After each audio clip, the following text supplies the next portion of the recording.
मेरे प्यारे दोस्तों, आप सभी का स्टडी पॉइंट यूट्यूब चैनल में स्वागत है। मैं अमन सिंह। आज मेरा सेकंड टॉपिक होगा, पार्ट कौन सा? पार्ट सेकंड होगा। यहाँ से हम सीखेंगे उत्तोलक के प्रकार। पार्ट नंबर 1 में मैंने बताया था उत्तोलक क्या होता था। उत्तोलक एक सरल मशीन की तरह कार्य करता था। क्या जो उत्तोलक था उसे हमें सरल मशीन कहता था। क्या सरल मशीन भी बोलता था, यानी कि बल को कम लगा के कार्य अधिक किया जाता था, तो वो क्या उत्तोलक कहलाता था। उत्तोलक डिफिनेशन क्या होती थी? यदि हम अपना बल यानी कि जो एनर्जी होती है, एनर्जी को कम वेस्ट करते हैं और काम ज़्यादा होता है, तो वह उत्तोलक कहलाता था। उत्तोलक में 3 महत्वपूर्ण चीज़ें थीं। उसमें था आयास था, भार था, आलंब था। ये 3 महत्वपूर्ण चीज़ें आयास में होती हैं। आयास में ये 3 महत्वपूर्ण चीजें होती हैं। ये भार क्या होता है और आलंब क्या होता है और आयास क्या होता है, यहां से हम सीखेंगे आज। यहां तक पार्ट हो गया था। पार्ट 1 में मैंने सब कुछ बता दिया है। आज पार्ट सेकंड होगा। यहां से हम पढ़ेंगे उत्तोलक के प्रकार। प्रकार कितने होते हैं उत्तोलक के? उत्तोलक के प्रकार दोस्तों मैंने बताया था, जो उत्तोलक के प्रकार थे उसमें आयास भुजा और आलंब भुजा थी और भार था। आलंब भुजा क्या होती है? बीच में होती थी। आलंब बीच में और भार इस साइड में होता था। ठीक है, आलंब, आयास, भार, ये 3 चीजें होती थी। जो आयास से लेके आलंब के बीच की दूरी थी उसे ए भुजा बोलते थे, जिसे आयास भुजा बोलते थे। ठीक है, जो आलंब था, आलंब से भार के बीच की दूरी को हम बी बोलते थे, यानी कि उसे भार भुजा बोलते थे। अब यही पूछ लेता हूं उत्तोलक के प्रकार कितने होते हैं दोस्तों, तो आप बिना देखे आप बता देंगे उत्तोलक के कितने प्रकार होते हैं। 3 प्रकार का होता है। कितना? उत्तोलक कितने प्रकार का होता है? तो वो होता है 3 प्रकार का दोस्तों। कितना? 3 प्रकार का होता है उत्तोलक। यहां से 3 प्रकार आप आसानी से नाम भी दे सकते हैं। प्रथम प्रकार का उत्तोलक यानी कि फर्स्ट प्रकार का उत्तोलक, ठीक है, सेकंड प्रकार का और थर्ड प्रकार का। ये 3 प्रकार के उत्तोलक होते हैं। पहला, दूसरा और तीसरा। पहला और दूसरा, तीसरा, ये 3 प्रकार के उत्तोलक होते हैं। यहां से हम सीख लेते हैं उत्तोलक के 3 प्रकार होते हैं। जो आप यहां पे हम सबसे पहले सीखते हैं फर्स्ट प्रकार का उत्तोलक क्या होता है। प्रथम प्रकार का उत्तोलक क्या कहलाता है? प्रथम प्रकार का उत्तोलक दोस्तों कहलाता था, मैंने एग्जाम्पल भी आपको दिया था कल, जो ये कैंची होती है दोस्तों। ये क्या है? आपकी कैंची है। जो ये कैंची होती है, कैंची, अब कैंची पे आप ये भी बता सकते हैं, जहां से ये उंगलियों के सहारे पकड़ी जाती है, इसे हम क्या बोलते हैं?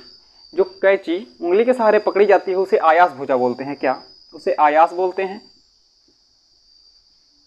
और यहां से ट्रेंगल यानी कि जब चारों तरफ यहां से आप कैंची को आप घुमाते हैं, वो भुजा क्या कहलाती है? तो वो आलंब भुजा कहलाती है। कौन सी सर? आलंब भुजा कहलाती है। और जहां से कपड़े को डिजाइन के द्वारा ये काटा जा सकता है, आप सुरक्षा सुगमता से काटा जा सकता है, उसे हम भार बोलते हैं दोस्तों। उसे क्या? भार बोलते हैं। यहां से जो आयास से आलंब की बीच की दूरी है दोस्तों, आयास ये है, आलंब ये है, इसके बीच की दूरी ए है और आलंब से लेके भार की बीच की दूरी बी है दोस्तों। ये है और ये है, यहां से मिल जाता है ए बराबर बी। ये प्रथम प्रकार का उत्तोलक होता है दोस्तों। ये प्रथम प्रकार का उत्तोलक है, जिसमें ए बराबर बी आपको मिलता है, वो क्या? प्रथम प्रकार का उत्तोलक कहलाता है दोस्तों। अब आ जाते हैं सेकंड प्रकार का। सेकंड प्रकार के उत्तोलक में क्या होता है दोस्तों? सेकंड प्रकार का उत्तोलक, इससे एग्जाम्पल और कई सारे हो सकते हैं। प्लास हो जाएगा, ठीक है, प्लास हो जाएगा, कई चीज, सडारी, ये सारे एग्जाम्पल होंगे। प्लास भी ऐसा होता है, यहाँ आगे ऐसे ऐसे होता है कुछ, यहाँ से वो चारों तरफ घुमाया जा सकता है ऐसे दबा के, ठीक है, तो वो होता है जिसमें आलंब बीच में होता है दोस्तों। इसमें ये भी आप बता सकते हैं, फर्स्ट में क्या होगा? आलंब बीच में होता है। आलंब बीच में हो, बीच में हो तो वो क्या होगा? फर्स्ट होगा। जिसमें आलंब बीच में होता है दोस्तों, वो फर्स्ट प्रकार का होता है। सेकंड प्रकार का क्या होता है? जिसमें भार बीच में हो। इसमें क्या होगा? भार बीच में हो। ठीक है। भार दोस्तों बीच में किस कंडीशन पे होता है? कल मैंने आपको बताया था जो भार बीच में था उसका कंडीशन ये था, एग्जाम्पल नींबू निचोड़ने वाली मशीन, वो ऐसे कुछ थी, ऐसे ऐसे जाके ऐसे ऐसे, ये क्या थी? ये नींबू निचोड़ने की मशीन थी। अब जहां से आप इसको दबाते थे, ठीक है, यहां से आप ताकत लगाते, जहां से आप बल या ताकत लगाते हैं, एनर्जी वेस्ट करते हैं, उसे आयास बोलते हैं दोस्तों। ये क्या थी? यहां से आप दबाते थे उसे आयास बोलते थे, ठीक है।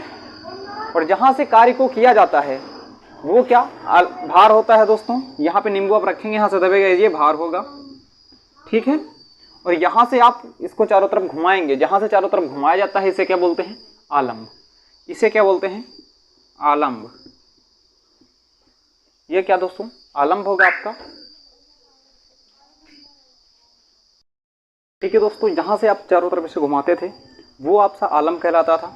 तो ये आप देखिए भार जो है आलम्ब से कहाँ गया? आयास से आलम्ब के बीच की दूरी ए होती है, आयास है, आयास से आलम्ब के बीच की दूरी ए है, यहाँ से यहाँ तक आलम्ब से भार के बीच की दूरी बी है, यानी कि ए बड़ा है बी से, यहाँ से ये होगा, ए का मान बड़ा होगा, बी के अपेक्षा ए का मान बड़ा होगा, ठीक है। तो ये होगा सेकेंड प्रकार का उत्तोलक। अब आ जाते हैं थर्ड प्रकार का उत्तोलक, यानी कि तीसरा प्रकार का उत्तोलक क्या कहलाएगा?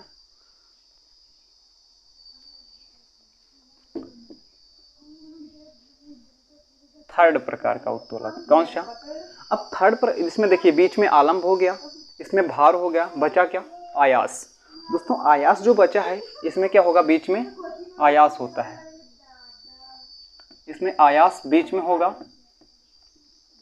आयास क्या होगा? बीच में होगा। अब आयास बीच में होने का कारण क्या है? आयास कब बीच में होगा? देखा होगा आपने, जो चिमटा होता है दोस्तों, घरों का चिमटा, जब मम्मी मारती थी चिमटे से तो बहुत लगता था, वो वाला चिमटा देखिए इस तरह का होता है कुछ ऐसे। अब ताकत बहुत लगाते हैं चिमटा दबाने में, लेकिन रोटी 5 ग्राम की ही आप दबा पाते हैं। रोटी कितनी? 5 ग्राम की ही दबा पाते हैं। तो ये होगा चिमटा दोस्तों। क्या होगा? चिमटा होगा। जो चिमटा होगा इसमें क्या, जहाँ से आप रोटी दबा रहे हैं इसे क्या बोलेंगे? भार, ठीक है। जहाँ से उसे दबाते हैं उसे क्या बोलेंगे? आलम्ब, क्योंकि आप इसे ऊपर या नीचे दबा सकते हैं। जहाँ से आप किसी भी कार्य को ऊपर या नीचे चारों तरफ घुमाने का कार्य करते हैं वो क्या कहलाती है? आलम्ब कहलाती है, उसे आलम्ब बोलते हैं। और ये आयास कहलाएगी। आयास क्या होगा? बीच में होगा।